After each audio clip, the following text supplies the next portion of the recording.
우리가 익숙치 않은 이름들이 비슷한 이름이 반복해서 나와서 헷갈릴 수 있는 내용이지만 오늘 본문의 내용은 엄밀히 말하자면 요아스의 아들인 아마샤의 이야기입니다. 아마샤의 이야기는 이 한 구절로 우리가 정리할 수 있습니다. 우리 3절의 말씀 함께 읽어볼까요? 3절입니다. 함께 읽겠습니다. 아마샤가 여호와 보시기에 정직히 행하였으나 그의 조상 다윗과는 같이 아니하였으며 그의 아버지가 요아스가 행한 대로 다 행하였어도. 이 구절을 우리가 잘 읽어야 됩니다. 아마샤가 여호와 보시기에 정직히 행하였으나 그의 조상 다윗과는 같이 아니하였다. 그러면서 그 뒤에 나온 구절들이 바로 우리가 잘 읽었던 산당들을 제거하지 않았고 백성들이 산당에서 제사를 지냈다라는 것이고요. 그의 아버지 요아스가 행한 대로 다 행하였소더라는 이 구절을 우리가 잘 읽어야 됩니다. 왜냐하면 이 구절을 원문 그대로 조심해서 읽을 때면은 뭐냐면 아버지와 똑같았다 이겁니다. 아버지와 똑같았다. 모든 면에서 아버지를 닮았다라는 그런 의미가 이 구절에는 담겨 있는 것이지요. 그럼 그 아버지의 아들이란 얘기입니다. 그럼 그 아버지는 어떤 사람이었는가? 우리가 잘 아는 대로 요아스는 아합 일가의 아달랴의 뒤를 이어서 아달랴를 물리치고 7살의 왕이 된 위대한 왕이었죠. 위대하게 행했던 왕이었죠. 제사장 여호야다의 도움을 통해서 숨겨졌고 목숨을 부지했고 양육되었고 또는 왕이 되었죠. 그 다음에 요아스가 여호야다의 가르침 아래에서 많은 선정을 베풀었고 또한 성전도 복구하고자 많이 애를 썼습니다. 이게 우리가 알고 있는 요아스의 초반부의 모습이지요. 그런데 제사장 여호야다가 죽자 어떻게 해야 되죠? 그는 변했습니다. 물론 그가 혼자 변했을 리는 없겠지요. 그와 함께한 신하들이 또한 잘못된 의견들과 신앙을 가지고 있었기 때문에 요아스는 또한 거기에 넘어갔고 결국은 우상숭배를 하나님을 버리고 우상숭배를 후반부에는 여호야다가 죽은 다음엔 그렇게 행하였고 심지어 어느 정도였냐면 제사장 여호야다를 스가랴가 이 잘못을 질책합니다. 그래서는 안 된다고. 그러자 이 왕이 백성들에게 명령해서 이 여호야다의 아들 스가랴, 즉 왕과 백성들의 잘못을 질책한 이 스가랴를 돌로 쳐 죽여버렸습니다. 하나님은 이 일을 잊지 않으셨습니다. 그런 가운데 요아스는 아람과의 전쟁에서 대패합니다. 그 후에. 그리고 자신은 큰 부상을 당합니다. 어느 정도 부상이냐 하면은 아람 군대가 데려가지 않을 정도예요.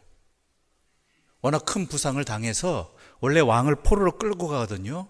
그래서 몸값을 받고 풀어줍니다. 몸값은 우리가 생각하는 이상 엄청난 상당한 양을 받지요.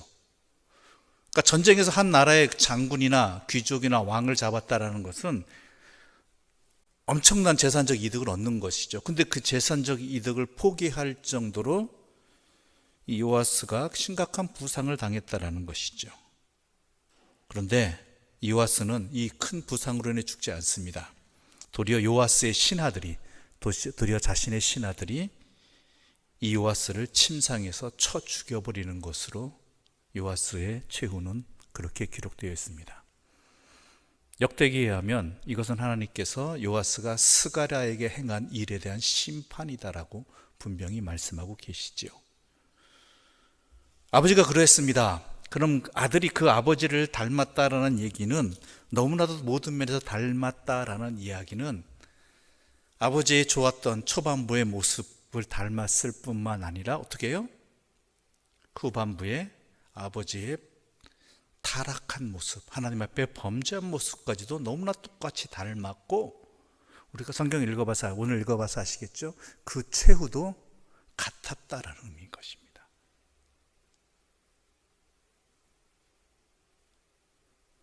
그러니까 아버지로부터 무엇을 배웠을까? 아버지의 잘못된 모습을 통해서 무엇을 배웠을까? 안타까운 일들이 우린 종종 있습니다. 세상 살아가다 보면 주변 이웃들을 보게 되면 난 그러지 말겠다고 결단을 하지만 의외로 아버지의 부모의 안타까운 모습을 그대로 따라가는, 그 모습을 그대로 담는 자녀들의 모습이 심심찮게 우리들 주변에 있는 것을 보면 이거는 참 부모의 역할을 끝까지 잘 감당해야 되겠다라는 그러한 생각을 가질 수밖에 없지요.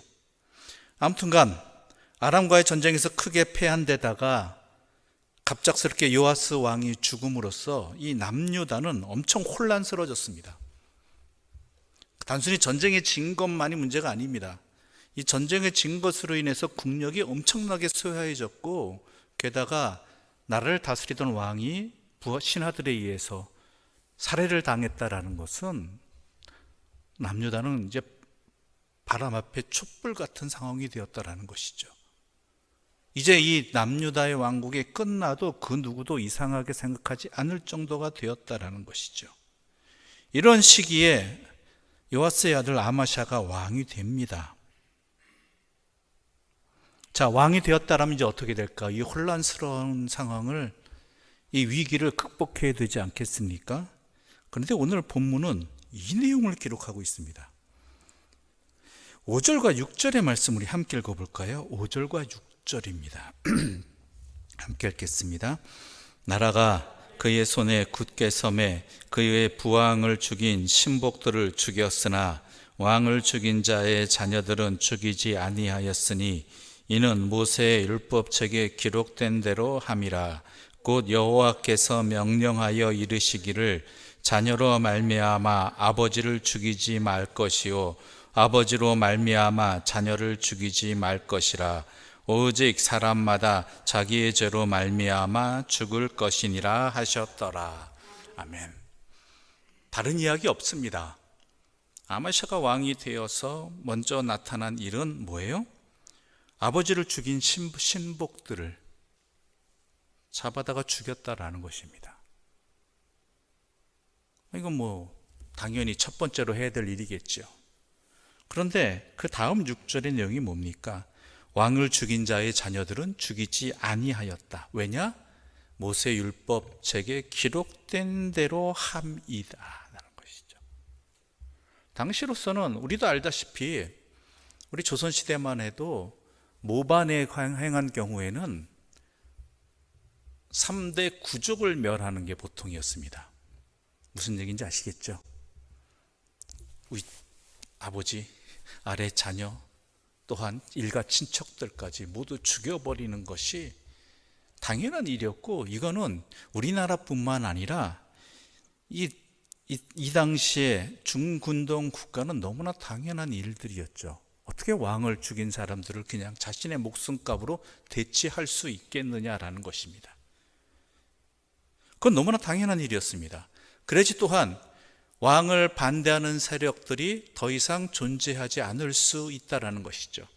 자기 아버지가 죽임을 당했는데, 물론 자기 아버지가 죄를 저질러서 죽임을 당했지만 그 아들이나 그 가족들이 가만히 있겠습니까? 그런데 그러지 않았다라는 것이죠. 이유는 단 하나입니다.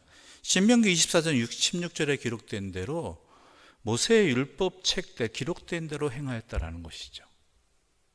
성경은 이 부분만 기록하고 있습니다. 아마샤에 대해서.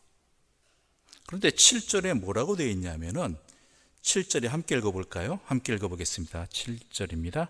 아마샤가 소금 골짜기에서 에돔 사람 10,000명을 죽이고 또 전쟁을 하여 셀라를 취하고 이름을 욕드엘이라 하였더니 오늘까지 그러하니라. 네. 얼마 전까지 아람의 군대에 엄청나게 패배해서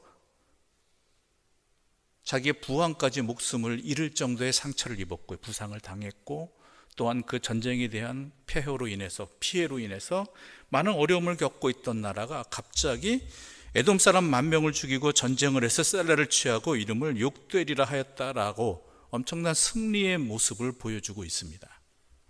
갑자기 이것이 왜 등장한 것일까요? 바로 열왕기가 말하고자 하는 바가 여기에 있기 때문입니다. 아마샤가 등극한 이때 남유다는 너무나 피폐했고 전국적으로도 혼란스러웠습니다. 이 문제를 해결하기 위한 방법이 뭐였느냐? 그는 분명히 알았다라는 것이죠. 뭐예요? 하나님 말씀대로 행하는 것.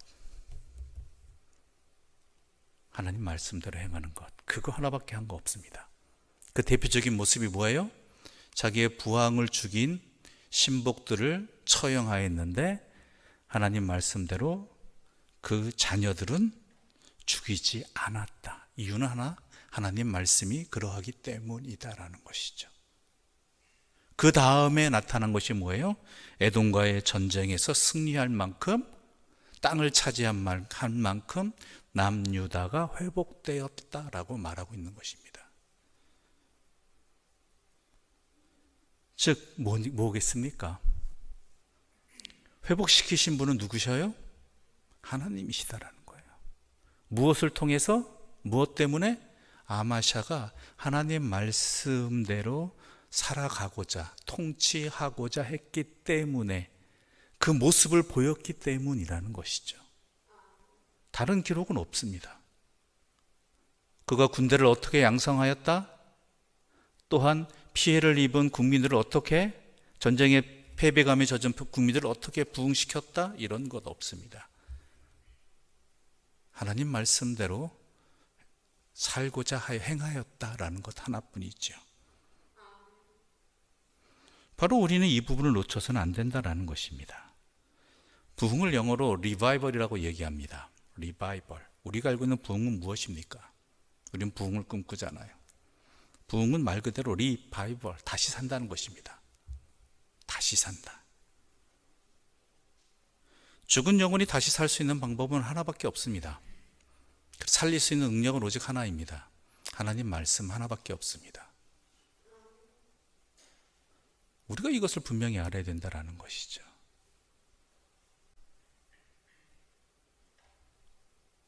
왜냐하면 하나님께서 세상을 말씀으로 창조하셨고 또한 말씀으로 다스리시고 우리에게도 하나님 말씀대로 살라라고 분명히 말씀하셨죠. 무엇을 먹을까 무엇을 입을까 염려하지 말라. 이는 이방인들이 구하는 것이라. 그러므로 너희는 먼저 뭐 하라고요? 그의 나라와 그의 일을 구하라. 다른 말을 표현을 하자면 하나님 말씀을 지켜 행하라라는 것이죠. 이게 부흥인 것입니다. 이게 다시 살아나는 거예요.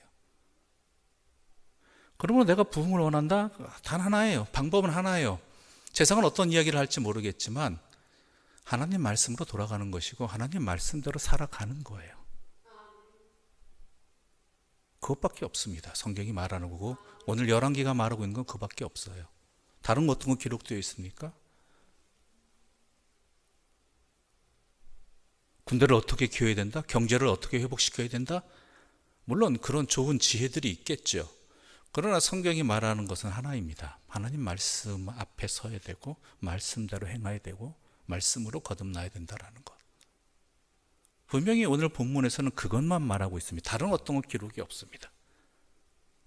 열왕기는 바로 그것을 말하고 있는 것이죠. 오늘 우리는 회복되기를 간절히 원하는데, 부흥되기를 원하는데 그 길을 어디에서 찾느냐?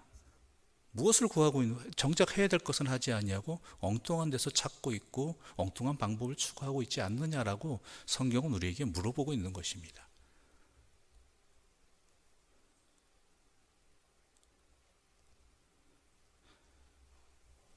그런데 또 여기서 그 다음에 문제가 생깁니다.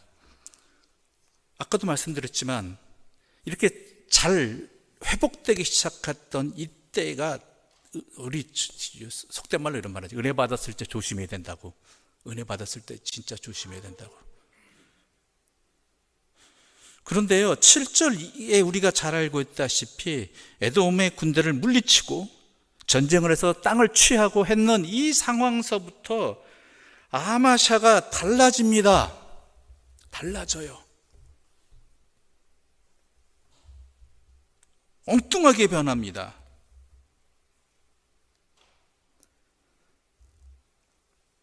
무슨 얘기냐? 갑자기 8절부터는 아마샤가 북이스라엘에게 전쟁을 걸어버립니다. 전쟁을 걸어버려요.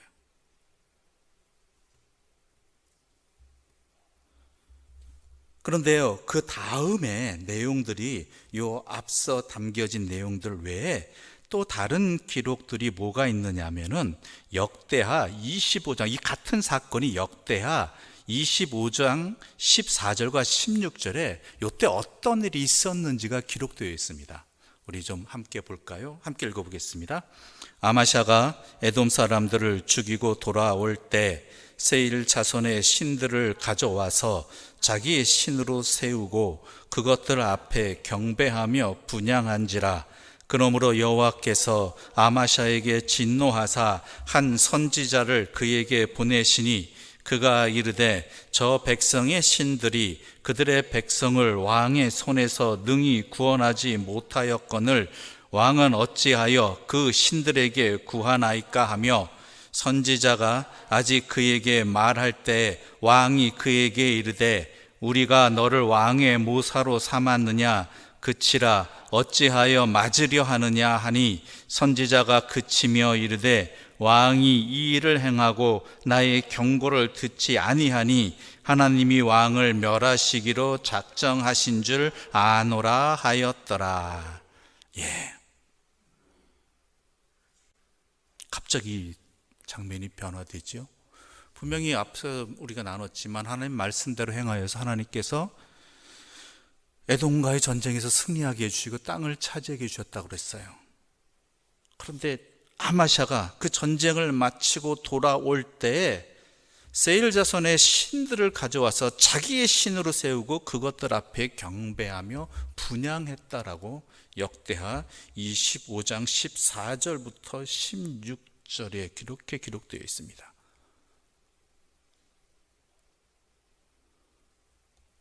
아버지 요아스는 자신의 스승이었던 여호야다가 세상을 떠남과 동시에 이후에 정신적 중심을 잃어버리고 또한 주변에 있는 잘못된 신하들의 미혹에 넘어가서 그렇게 되었다 치지만, 아마샤는 그런 일이 없거든요. 왜 이렇게 되었느냐라는 것이죠. 갑자기.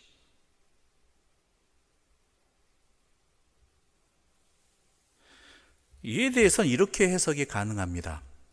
아마샤가 나라가 안정되어지고 또한 에돔과의 전쟁에서 승리하는 이 상황들 앞에서 그 요인이 뭐라고 그랬어요? 하나님 말씀대로 행하고자 하는, 살고자 하는 순종의 자리였다라는 것이죠. 순종의 열매였다고 우리는 분명히 나누었습니다. 그런데 이것이 도리어 그에게 잘못된 선택을 하게 되는 요인이 되었다고도 볼 수 있다는 것이죠. 무슨 얘기냐? 순종이 자기 의가 되어버린 거예요. 순종이. 여러분, 결론부터 말씀드리겠습니다. 순종은 은혜입니다. 믿음도 은혜입니다. 내가 하나님의 말씀대로 살아갈 수 있는 것도 은혜입니다. 오늘 이 수요예배에 나와 계신 것도 뭐예요? 은혜예요. 내가 아무리 피곤하고 몸이 힘들어도 주님 전에 나와서 예배를 드릴 수 있다는 것, 은혜입니다. 무슨 얘기인지 아시겠어요? 근데 사람들이 자칫 잘못하면 착각하는 게 뭐냐면 그게 마치 자기 의로 여겨지는 거예요. 자기 의로. 내가 이렇게 순종하였으니 이 나라가 평안해졌고 에돔과의 전쟁에서도 승리할 수 있었다. 내가 이렇게 기도하여서 열심히 금식 기도하고 매달려서 내가 문제로 삼고 있던 기도한 내용들이 이루어졌다. 충분히 그렇게 생각할 수도 있는 문제죠. 그런데 이 안에는 분명히 뭐예요? 하나님의 은혜가 아니라 내가 순종해서, 내가 기도해서, 내가 봉사해서, 내가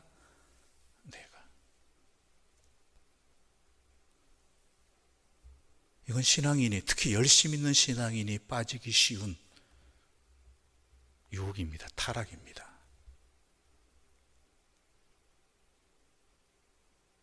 신앙생활 열심히 하시고 오랫동안 하신 분일수록 이거는 빠지기 쉬운 위험입니다. 은혜 받을 때 조심하라는 이유도 바로 여기에요. 내가 열심히 매달려서 하나님께 어떻게 해서 내가 은혜를 받았다. 감격하죠. 근데 그것이 하나님의 은혜가 아니라 뭐예요? 나의 의가 되어버려요. 아마샤가 이렇게 이게 교만이에요, 이게. 다른 게 교만이 아니에요. 이게 교만이에요. 아마샤가 바로 이렇게 빠져버린 거예요. 내가 이렇게 하나님 말씀에 순종했으므로 내가 이 승리를 거둘 수 있었다. 하나님이 주신 게 아니라 내가 순종했기 때문에 내가 이 나라가 안정되었고 내가 헌신했기 때문에 에돔과의 전쟁에서 승리했다. 내가 신을 섬겼기 때문에. 그러니까 또 다른 신을 섬기는 거죠. 또 다른 자기의 교만의 영역은 뭐예요? 이게 엄청나게 팽창돼요. 점점 영역이. 내가 중심이 되니까, 하나님이 중심이 아니라 내가 중심이 되니까 하나님을 섬기는 게 아니라 내가 무엇을 하는 것이 더 중심이 되어버리는 거예요. 그러니까 에돔 신도 섬기게 되는 거예요. 세일의 신들도. 그러니까 하나님의 사람이 거기에서 경고하니까 교만에 빠진 왕이 뭐 말이 들리겠어요? 내가 너를 언제 내 모사로 삼았느냐? 닥쳐라, 이 소리하고 죽기 전에, 맞아 죽기 전에 닥쳐라, 이 소리입니다.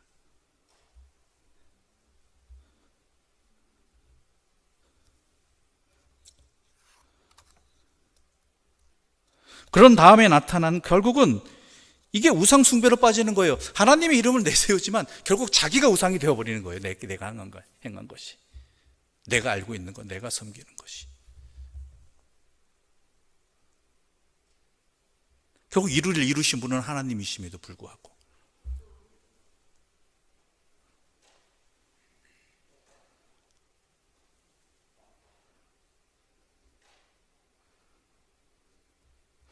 그래서 8절에 갑자기 분위기가 전환되는 거예요. 오늘 본문 열왕기하 14장 8절 읽어볼까요? 함께 읽어보겠습니다.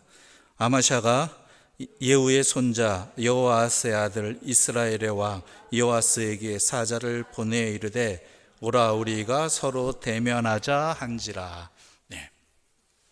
이 사건이 어떤 사건이냐면요, 명분이 없이 괜히 북이스라엘 전쟁 건 거 아닙니다. 이런 가운데 아마샤가 어떤 일을 행하냐면 군사력을 키워요. 그래서 유다 사람들 가운데 30만 명의 군대를 만들어 버립니다. 이 모든 것들이 뭐예요? 하나님께 주신 그 회복의 은혜 때문이죠. 그 다음에 이 30만 명으로 부족하다고 생각해서 북이스라엘에서 10만 명의 용병을 사옵니다. 용병, 돈으로 지불하는 것이죠. 그때 하나님의 사람이 아마사에게 용병을 치우라고 이야기합니다. 이 얘기는 무슨 뜻이에요? 하나님이 하시는 일이라는 것이죠. 그래서 거기에 따라서 행하고 그 다음에 에돔하고 이긴 거예요. 그런데요, 문제는 뭐냐면 이 용병 10만을 사오는 것을 하나님께 여쭙지 않고 했거든요. 하나님 그래서 말리신 거잖아요. 그런데 이 일은 터졌단 말이에요. 용병이 오라고 해서 왔어요, 10만 명이. 근데 아예 당신들 필요 없습니다, 가세요 했을 때 이 사람들이 곱게 가겠어요? 용병이 뭐예요? 돈 받고 군사일을 하는 사람들이잖아요. 근데 이들에게 가장 주된 소득은요, 용병으로 삼았을 때 그 값어치를 얼마 주겠다, 하루 일당 얼마 주겠다, 이게 아니에요. 이건 별로 얼마 안 돼요. 이 용병에게 가장 큰 수입은 뭐냐면 전쟁에서 얻은 노획물들이에요. 약탈한 것들. 이게 본 수입이에요. 그런데 그것도 없이 돌아가라고 한다면 이 사람들이 가만히 가겠어요? 안 가죠. 그래서 어떻게 해요? 유다 성읍들을 약탈해버립니다, 대신.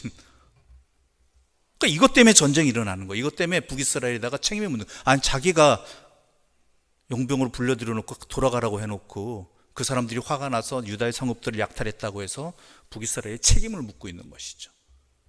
자기는 충분히 그럴 수 있다고 생각한 것 같아요.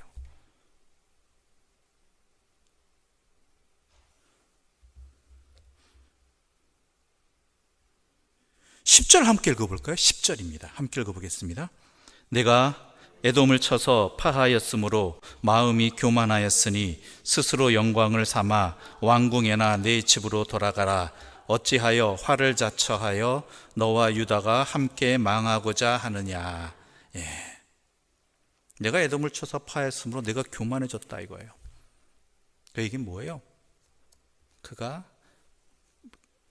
결국은 하나님이 행하신 일을 마치 자기의 영광인 것, 자기가 할 수 있는 것처럼 생각해서 북이스라엘에도 뭐라고 하는 것이다 라는 것이죠. 스스로 영광을 삼아. 그래, 그럼 너 혼자 스스로 영광 삼아서 집으로 돌아가. 정신 차려. 딴짓하지 말고, 이 얘기예요. 이 말이 들리겠어요? 이 아마샤에게? 이미 그 본질을 잃어버린 사람에게 전쟁을 치르겠다고 하죠. 그러니까 북이스라엘의 요아스가 이미 아마샤의 머리 위에 있었죠.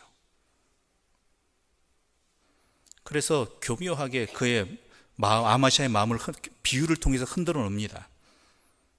그런 다음에 아마샤가 전열을 갖춰 공격하기 전에 먼저 유다를 성공해버려요. 성공해버려요.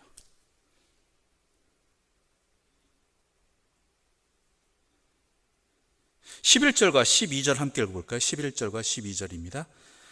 아마샤가 듣지 아니하므로 이스라엘의 왕 요아스가 올라와서 그와 유다의 왕 아마샤가 유다의 벳세메스에서 대면하였더니 유다가 이스라엘 앞에서 패하여 각기 장막으로 도망한지라. 예루살렘 성벽까지 허물어집니다. 그리고 자신도 포로로 잡혀서요, 요아스 왕이 죽기까지 사마리아에서 볼모로 지내야 됐어요. 볼모로 지낸다는 이야기는 뭔지 아세요? 몸값 치를 때까지 못 나왔다는 얘기예요. 풀려나지 못했다라는 거예요.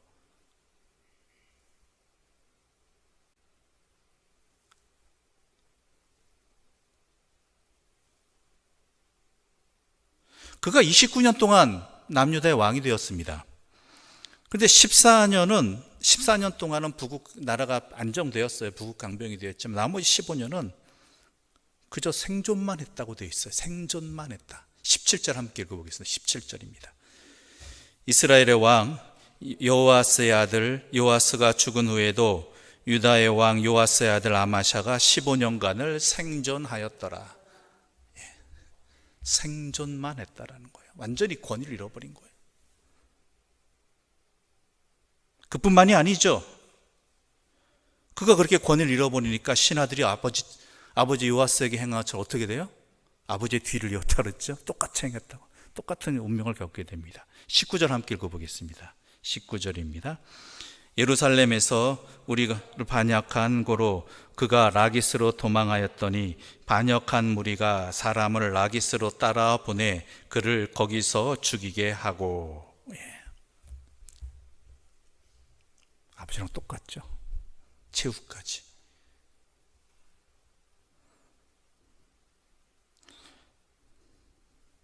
즉 역대기에서 설명하는 바는요, 아마샤가 이렇게 변하겠는데 이유는 에돔과의 전쟁이 승리한 이후라는 거예요. 승리한 이후. 그것이 어떻게 표현되느냐? 우상 숭배로 표현됐지만 그 안에는 뭐예요? 자기가 이룬 것에 대한 이 모든 것들이, 하나님께 대한 순종을 이루는 것들이 자기 의가 되어버린 거예요. 자기의 믿음도 자기 의가 되어버렸어요. 여기서부터 비롯되는 거예요. 그래서 교만은 뭐라고 그래요?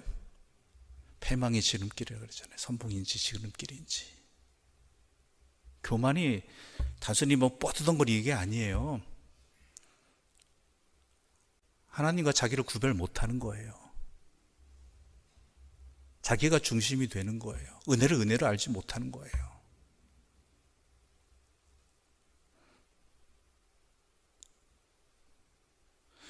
거만한 마음 넘어짐의 앞잡이라고 되어 있잖아요.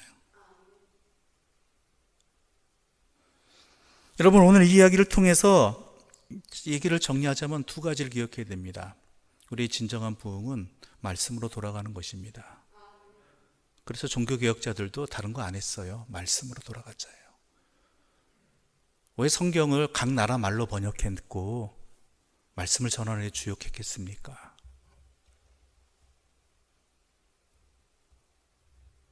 진정한 다시 살아난 부흥이 그것밖에 없기 때문에 그래요. 그 다음에 우리가 계속 얘기했잖아요. 뭐예요? 교만하지 말자라는 거예요. 우리의 믿음과 순종이냐 결코 우리의 의가 아니에요. 그건 은혜예요, 은혜. 신앙생활 열심히 해놓고 믿음생활 열심히 해놓고 왜 그게 자기 교만의 자리로 빠져들어가냐라는 거예요. 모든 것이 우리는 은혜로 살아가는 사람들이에요. 은혜. 하나님께서 주시지 않으면 행하시지 않으면 안 되는 거예요. 그 시선을 그 중심을 놓쳐버리면요 그 순간부터 나도 모르게 믿음 생활한다는 것이 내 의를 쌓아가는 것이고 자기 교만의 장작을 쌓아가는 거예요. 열심히요 하나님의 은혜입니다. 그것도 열심도 은혜예요.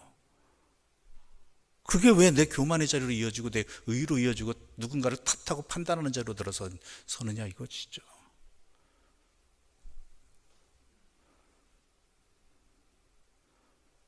결국 우리가 자랑할 건 뭐예요? 하나님의 은혜라는 걸 알고 있다라는 거예요. 은혜로 살아가는 사람들이라는 것 이것 자랑할 수밖에 없는 거예요.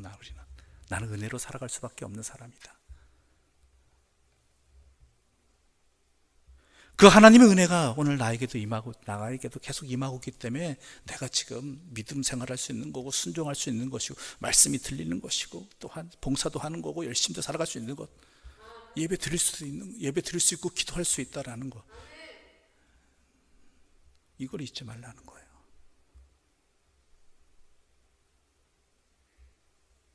여러분 잘 하셔야 됩니다. 이건 진짜 좁은 길이에요.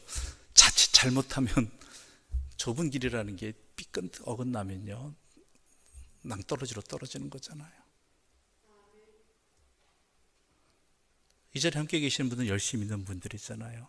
신앙생활 또 최선을 다해서 하시는 분들 은혜입니다. 여러분 은혜예요. 교만하지 맙시다. 착각하지 맙시다. 그럴 때 우리는 계속 주님과 동행하는 참된 생명의 길을 걸어갈 수 있는 것입니다. 기도드리겠습니다. 하나님 아버지 감사합니다. 수천 년 전 아마시아라는 인물을 통해서 그의 성공과 실패, 그의 모습의 삶의 그러한 여러 가지 모습을 통해서 우리에게 하나님의 진리의 말씀을 들려주시니 감사합니다. 이 모든 것이 은혜입니다. 예수님의 이름으로 기도드립니다. 아멘.